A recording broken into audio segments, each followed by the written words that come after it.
Okay, let me get into this earthquake news here, because there's a lot of disinformation going on. Fracking, when it's done in areas that are built up, or when it's done improperly, is a problem. It is toxic chemicals that they use in extracting natural gas and oil and shoring up the different stratas. It is needed to get the oil and gas. It can be done properly. But what's happening is now it's being blamed for earthquakes that are happening in the Midwest and other areas.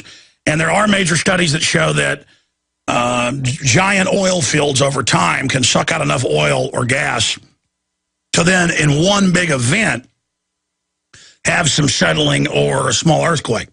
That's been confirmed. But they're now saying that earthquakes in the Midwest and other areas are being caused by fracking, period. That's an article out of Bloomberg. And that's just not the case. I mean, the Mississippi River has had its course changed repeatedly in the last 200 years after giant Midwestern earthquakes.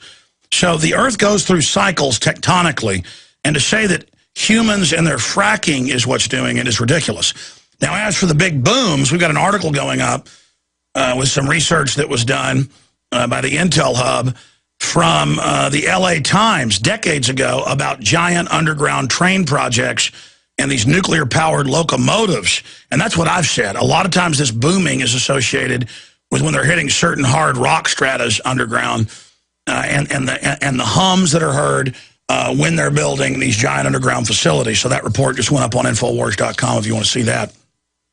Here's another one. And this is out of the End of the American Dream blog, and they did some great research here, and they link through to all the different factoids and government announcements here and tectonic research from seismologists. The Ring of Fire is roaring to life, and there will be earthquakes of historic importance on the west coast of the United States. Does it seem to you like there's been an unusual amount of seismic activity around the world lately? Well, it isn't just your imagination. The Ring of Fire is roaring to life. And there is really bad news for the west coast of the United States. Approximately 90% of all earthquakes and approximately 75% of all volcanic eruptions occur along the Ring of Fire. We can show people on screen the Ring of Fire. You can just look it up if you want to. It goes all the way around the Pacific, around Australia, around Southeast Asia, China, Japan, over the Pacific to the north, down along Alaska, down the west coast of Canada, the west coast of the U.S., right down Central and South America, down to Chile. That's why the Andes have so many earthquakes there. You can see that barrier reef of islands that come off Alaska. Those are there from tectonic activity with the seafloor being driven up. The Ring of Fire is roaring to life, and that is really bad news for the west coast of the United States. Considering the fact that the entire west coast of the United States lies along the Ring of Fire, we should be concerned that the Ring of Fire is becoming more active. On Wednesday, the most powerful strike-slip earthquake ever recorded happened along the Ring of Fire. If that earthquake had happened in a major U.S. city along the west coast, the city would have been entirely destroyed. They have a link to the documents proving that. That's true. It would just be total devastation. Scientists tell us that there is nearly a 100% chance and a certainty that the big one will hit California at some point. In recent years, we've seen Japan, Chile, Indonesia, and New Zealand all get hit by historic earthquakes. It is inevitable that there will be earthquakes of historic importance on the west coast of the United States as well. So far, we have been very fortunate, but the good fortune will not last indefinitely. In a previous article, they showed that earthquakes are becoming more frequent around the globe. They have links to that data. In 2001, there were 137 earthquakes of magnitude 6.0 or greater, and in 2011, there were 205. The charts and data that are presented in the previous article show a clear upward trend in large global earthquakes that just so happen to be hitting population centers most of the time over the past decade. And that is why what happened this week is so alarming. On Wednesday, a magnitude 8.6 earthquake struck off the coast of Indonesia, and that was rapidly followed by a magnitude 8.2 earthquake off the coast of Indonesia. Fortunately, those gigantic earthquakes did not produce a devastating tsunami. But that doesn't mean that those earthquakes were not immensely powerful. There are over 440 nuclear reactors of industrial use. There's hundreds of experimental ones, 2 of them in Austin. People say those don't exist because it's too scary. Okay, it doesn't exist. In North Austin, the J.J. Pickle Research Center. That's built directly on the Balcones fault line. And right down the street is a extinct volcano. But, I mean, I've looked at maps. It's like they go, oh, if it's the worst fault zone, the worst spot in Japan is Fukushima on the maps. And it gets hit by tsunamis. And how many nuclear reactors on the West Coast, guys? Look that factoid up. I think it's more than 30. Imagine if there's big earthquakes for those reactors. Well, they'll just blow up and rain down radiation on us, and our media will be like, go outside and breathe heavily. Radiation is now good for you. Your government loves you. And HBO is promoting pedophilia, but they say it's good. You know, I mean, it's just craziness. It's total craziness. We'll be right back. Stay with us. More news straight ahead. All right, here's some of the headlines up at InfoWars.com right now. Big green oil money. WWF, founded and run by Royal Dutch Shell. And Patrick Henningson's article that we'll show folks goes through the evidence that the big oil companies are supporting the carbon tax. They're the ones pushing it. They're owned by the big mega banks. And again, if you look at the featured news area of InfoWars.com, we have our video report up there. InfoWars reporters harassed by cops for asking questions about Chicken Man and told that they couldn't enter the city council building. We've got a new development on that with them joining us here in just a moment. And then right here, we've got a big story, Bilderberg to pick Romney's puppet mate. And that is a big, big deal. There's more news on this today. But this isn't just about Bilderberg set to pick his running mate.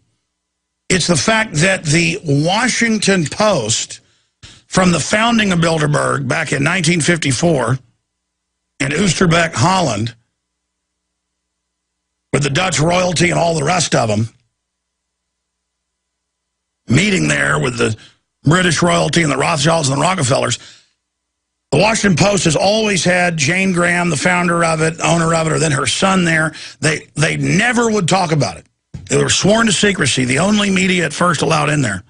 And now the Washington Post came out yesterday in an article, In the Loop, shout at a dictator, get some VP cred. And they officially linked to the Bilderberg website that a few years ago was just nothing. Now they're going public. And that's what this is a coming out. And they say, yeah, he ought to pick this certain person. That's probably what Bilderberg would like. You know, a lot of people think Bilderberg is going to basically choose. Bilderberg's been involved helping choose running mates before, they say. So now, before it didn't exist. Then when it did exist, it didn't have power. And now, oh yeah, it chooses. It's like in Europe, where in multiple countries, like Greece and Italy, Goldman Sachs publicly appoints the presidents and prime ministers now. And publicly says they've captured them. But because it's not a foreign government, or you know, well, at least it's not a Ruski or a Chi-Com, it's all right to have bankers conquer us. I mean, we've got to get our mind around that we've been conquered here. And in the article, they just mentioned, oh, yeah, Bilderberg, you know, did put pressure on there to put John Edwards in as the running mate in 2004 of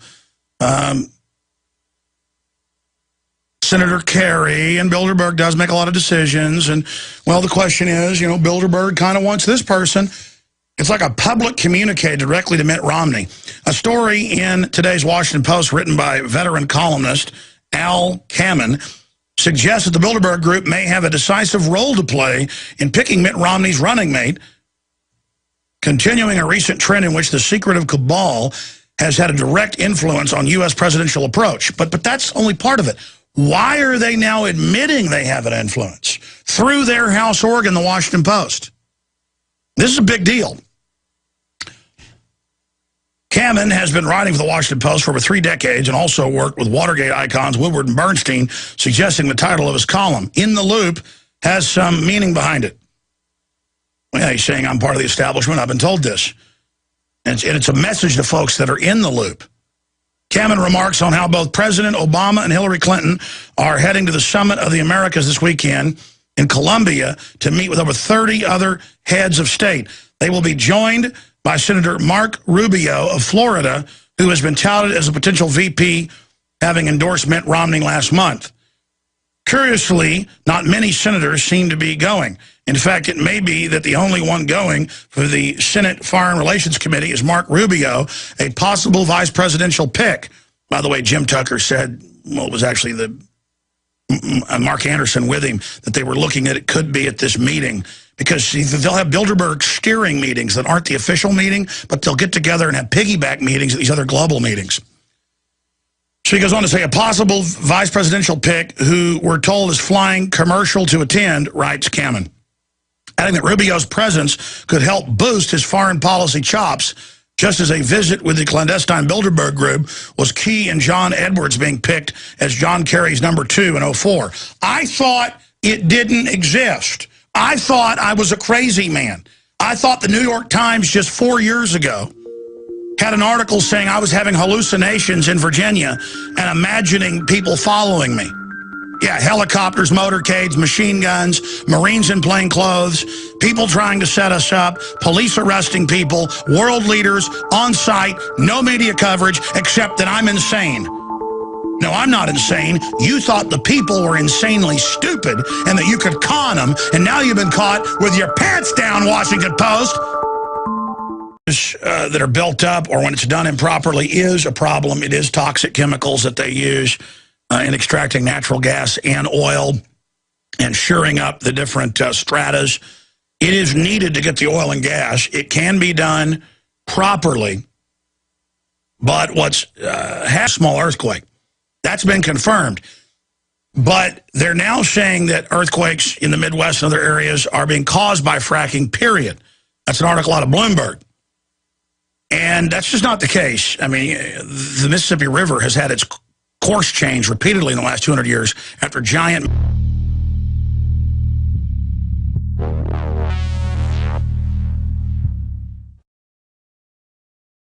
Okay, let me get into this earthquake news here, because there's a lot of disinformation going on. Fracking, when it's done in areas, happening is now it's being blamed for earthquakes that are happening in the Midwest and other areas.